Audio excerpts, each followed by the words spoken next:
The Happy Time. Our final musical. Opened at the Broadway Theater in 1968 and was Kander and Ebb's third Broadway musical. Directed by Gower Champion and produced by David Merrick, The Happy Time was a huge extravaganza featuring 49 cast members and Broadway's first major use of projections in a show. The musical was about a prize-winning, world-traveling photographer played by Robert Goulet, who returns home to his family in Canada, seeking the happiness of his childhood. Instead, he finds himself unable to commit to the childhood sweetheart he loves and unable to commit to the adoring nephew who worships him. That nephew was played by a 16-year-old making his Broadway debut named Mike Rupert. The show was a meaningful piece about family, written with honesty by Kander and Ebb, as well as N. Richard Nash. But when Merrick and Champion got a hold of the show, it began to grow in size and change in tone. David Merrick. As William Goldman wrote in The Season, the projections simply overpowered the small size and feel of the show. As Fred Ebb said, it was like the Glass Menagerie at Radio City Music Hall. Kander and Ebb.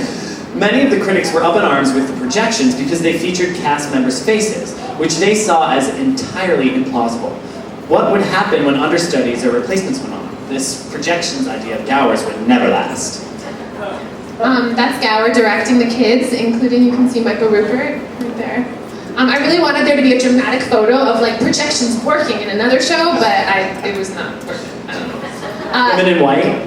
No, I wanted to do like Rent. Whenever you saw Rent, you know how there were like different people's faces on the back of the screen than who was on stage, but we all know about that.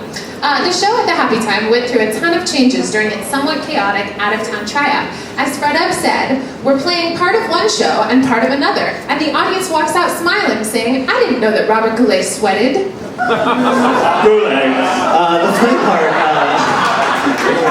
The funny part was that as much as the huge production was at odds with the underlying material, Gower Champion did an incredible job of staging his remarkable modern vision for the show. He took home 2 Tony Awards for Best Direction and Choreography, even though he was up against the likes of George Abbott, Burt Shedlove, and Michael Bennett. Gower as Sardi's of Liza. We really should have had the audience drink every time we said Michael Bennett tonight. We said his name on. Anyway, the Times raved about Champion's work, and they also raved about the performances of the actors. After praising Robert Goulet and David Wayne, Clive Barnes said, another outstanding performance came from Mike Rupert as Mr. Goulet's nephew, and he is clearly the kind of young performer that W.C. Fields made a career out of avoiding. He should have a very bright future. Theme of the night, Clive Barnes says very strange things. Even though it played for 9 months, The Happy Time was the first Broadway musical to lose $1 million. A listen to the cast album shows that there were gems throughout the score, and one highlight was the song A Certain Girl, which found 3 generations of men, David Wayne, Robert Goulet, and Mike Rupert, doing a vaudeville turn. That's cute. Indeed, they performed that showstopper on the Tony Awards that year, where Michael Rupert was a 16-year-old nominee. There he is. Here to speak about and sing from The Happy Time, the inimitable Michael Rupert.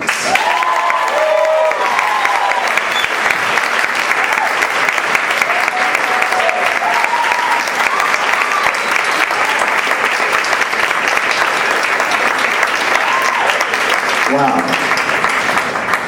That was a long time ago. Jeez. Yeah, I was like 16 years old. Yeah, they asked me to talk about a little something about the Happy Day. Well, what can I say? I mean, it was just an amazing experience. I mean, I was like when I was actually cast in the show, I was 15. I was just this teenager from California, you know. Grew up in LA. I'd been working in Los Angeles, but mostly in television. You know, I got my equity card when I was 12, which is so long ago. It's hysterical. But most of the stuff I had done was TV and film in Los Angeles. But I got called to audition. My agent called me to audition for this Broadway musical. And so I thought, okay, well, this is good. And this is the stupidest story right now I'm going to tell you really quickly. Okay? It's really just sappy, but this is what my audition was. Apparently Gower Champion was the director of the play, and apparently he could not find anybody to play the role of Dee, this kid. He had apparently seen like over 1,000 people for 1,000 kids in London, in New York, in Dallas, in San Francisco, in Denver, in Los Angeles.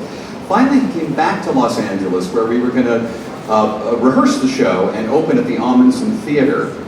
And I was the second to last person to ever audition for the role of Bibi.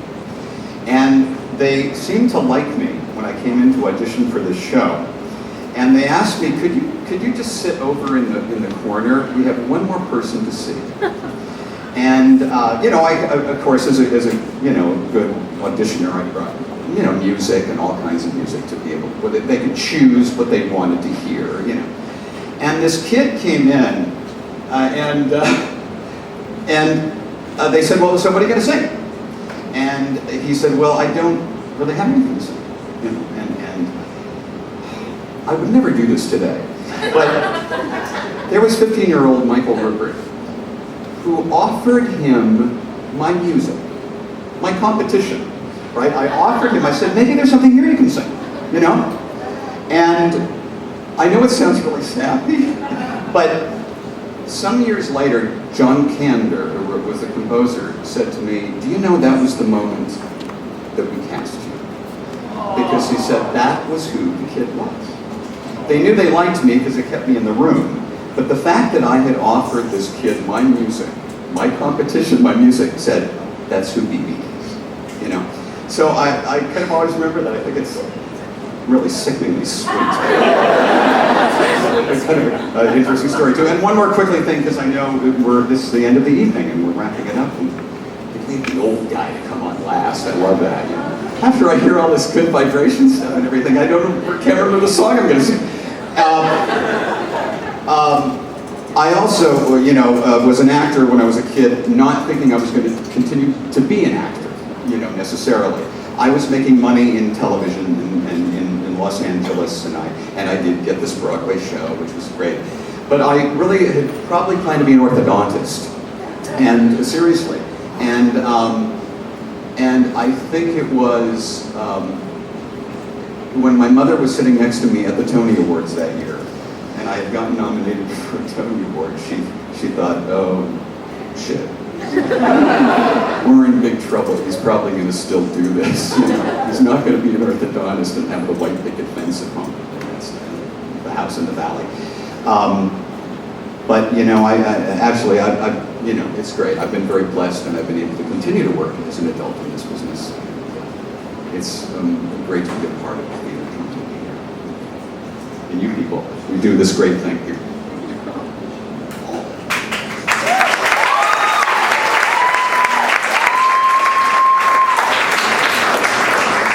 I'm going to do a quick little thing from the Happy Time and hope I remember the words.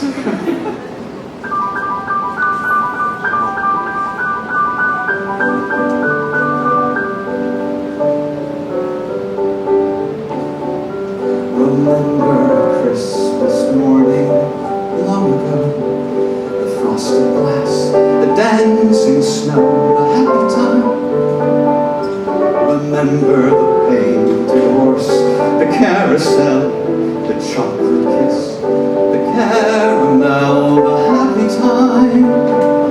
Remember a pale pink sky, your first Mr. Hat.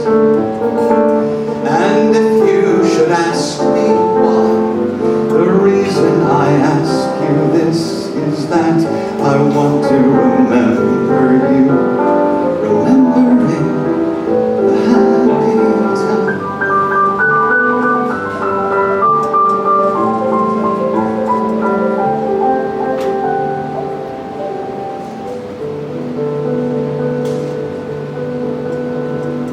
Was it really all that sweet in that house and along that street?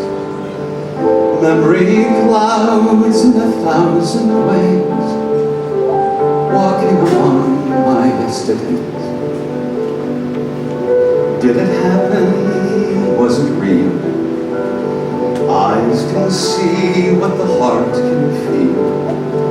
Visions vanish beneath the gaze, walking among my yesterdays. Hold, hold, hold.